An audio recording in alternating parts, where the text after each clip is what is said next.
Pending లో ఉన్నటువంటి వేతన బకాయిలు చెల్లించాలని, ఉద్యోగ భద్రత కల్పించాలని నూతన ప్రభుత్వం ఏర్పడిన తర్వాత ఎన్నికల సందర్భంలో సీఎం చంద్రబాబు గారు మేము అధికారంలోకి వస్తే ఖచ్చితంగా ప్రతి ఒక్క వాలంటీర్ను కొనసాగిస్తాము, 10,000 రూపాయలు గౌరవవేతనానికి పెంచుతామని చెప్పేసి చెప్పడం జరిగింది.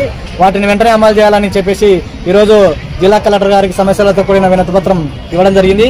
అయితే రీతిలో మేము కోరుతున్నాం, వాలంటీర్లందరినీ మేము కంటిన్యూ చేస్తాము, వారికి ఉద్యోగ భద్రత కల్పిస్తాము, 10,000 జీతం ఇస్తాము, రాజీనామా చేసిన వాళ్ళని మళ్ళీ తిరిగి తీసుకుంటామని చెప్పేసి గౌరవనీయులు మన నారా చంద్రబాబు నాయుడు గారు చెప్పారు, ముఖ్యమంత్రి గారు.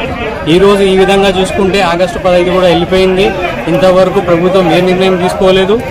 దయచేసి నారా చంద్రబాబు నాయుడు గారికి, ముఖ్యమంత్రి గారికి నేను చెప్పేది విధంగా మీ చేతిలో ఈ రాష్ట్ర వ్యాప్తంగా 2,50,000 మంది భవిష్యత్తు మీ చేతిలో ఉందండి. మీరు దయచేసి మా వాలంటీర్ల మీద దయ చూపించి మా అందరినీ కొనసాగించాల్సిందిగా మా ప్రార్థన.